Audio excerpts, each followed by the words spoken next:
Hello friend, मैं आनंद राज। आप जो देखिए एमएड में सब पूछते हैं कैसा क्वेश्चन आता है। देखिए आपको बताते हैं कि बीएड पर ही आधारित आपका क्वेश्चन आता है। बीएड में जो पढ़े हैं उससे थोड़ा कुछ ऊपर का रहता है, लेकिन आपका जो बीएड में टॉपिक है, समझे, बीएड में आप लोग पढ़े होंगे वही टॉपिक सब आपका एमएड में आता है। देखिए अभी हमारा एमएड थर्ड सेमेस्टर का एग्ज़ाम चल रहा है और देखिए आपको हम क्वेश्चन बताते हैं, समझे, एमएड का। समझे, देखिए आपका ये करिकुलम पेडागोजी एंड असेसमेंट का क्वेश्चन है, समझे। तो ये क्वेश्चन आप लोग पढ़े भी होंगे। देखिए पहला जो क्वेश्चन है बीएड के कोर्स 8 जो आपका नॉलेज एंड करिकुलम है, उसमें आपको पढ़ना है कि पाठचर्या से आप क्या समझते हैं, पाठचर्या निर्माण के सिद्धांत का वर्णन करें, समझे। दूसरा क्वेश्चन है आपका कि पाठचर्या के रचनावादी दृष्टिकोण के, यानी जो पाठचर्या का जो आपका अप्रोच पढ़ना है उसमें आपका रचनावादी, फिर आपका व्यवहारवादी, बाल केंद्रित, फिर उसके बाद आपका विषय केंद्रित, उसी में आपका एक रचनावादी दृष्टिकोण पढ़ना है पटचर्या का, समझ गए।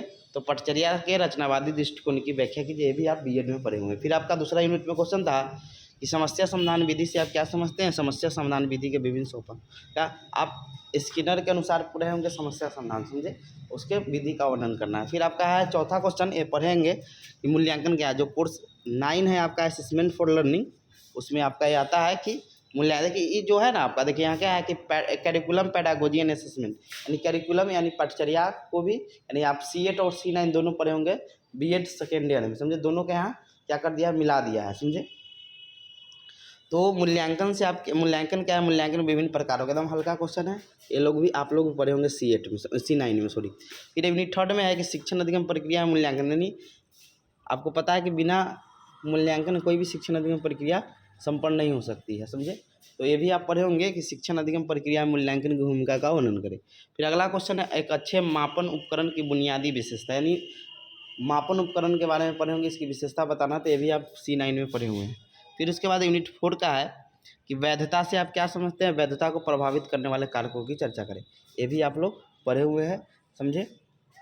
ये भी आपका C9 में पढ़ना है। फिर है उपलब्धि परीक्षण, अचीवमेंट टेस्ट क्या होता है, ये भी आप लोग C9 में पढ़े हुए हैं। फिर उसके बाद है यूनिट 5 है कि पाठ्यक्रम मूल्यांकन से आप क्या समझते हैं, समझे। ये भी आप लोग पढ़े हुए हैं, उसका C8 में पढ़ना है पाठचर्या या पाठ्यक्रम मूल्यांकन। और फिर 10 नंबर क्वेश्चन डायग्नोस्टिक टेस्ट, ये भी आप C9 में पढ़े हुए हैं, यानी बीएड का ही टॉपिक आपका एमएड में रहता है, समझ गए। फिर उसके बाद है, अब देखिए ये क्वेश्चन है एजुकेशन फॉर डिप्रेटिव लेड बालक आता है, समझे।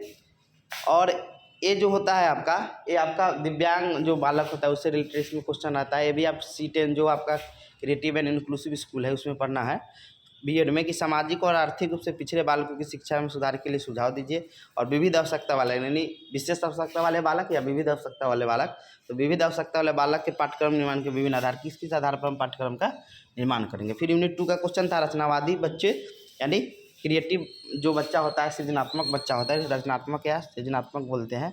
तो रचनात्मक बच्चों की अवधारणा को स्पष्ट करें, कक्षा में रचनात्मक बच्चों की पहचान आप किस प्रकार करेंगे, उसमें कुछ कुछ गुण देखेंगे। फिर उसके बाद है प्रतिभाशाली बच्चों के लिए अच्छी कक्षा परिस्थिति निर्माण में शिक्षकों की भूमिका का वर्णन करें। यूनिट 3 का क्वेश्चन था कि श्रवण बाधित, पढ़े होंगे बीएड C10 में, श्रवण बाधित बच्चा से आप क्या समझते हैं, यानी श्रवण बाधिता से आप क्या समझते हैं, श्रवण बाधित बच्चों के लिए शैक्षिक योजना का चर्चा करें। 6ठा क्वेश्चन है दृष्टिबाधित बच्चों की शिक्षा में प्रयुक्त होने वाली किसी एक शिक्षण विधि का विस्तारपूर्वक चर्चा करें। फिर उसके बाद आपका यूनिट 4 है कि मानसिक मंदता से आप क्या समझते हैं, यानी मेंटल जो धीमी गति से सीखने वाला बालक होता है, समझे। मानसिक मंद बालकों की शिक्षा में शिक्षक की भूमिका का वर्णन करें। 8वां क्वेश्चन है कि मानसिक मंद बालकों की शैक्षिक योजना के लिए अपने सुझाव प्रस्तुत करें, समझे। 2 और क्वेश्चन है, समझे, कि गंभीर रूप से विकलांग बच्चे के लिए क्या आप अति कर सकते हो, नहीं आया इसमें, नहीं क्लिक कर पाए, यानी आपका बीएड से रिलेटेड आपका इस समय क्वेश्चन आता है, समझ गए। तो ये जो कोई भारी क्वेश्चन नहीं रहता है कि आप एमएड में तो ज़्यादा पढ़ना है, समझ गए। वही टॉपिक था, उससे थोड़ा लार्ज में थोड़ा बड़ा हो जाता है, समझे, इसमें और कोई नहीं है, समझे। Thank you.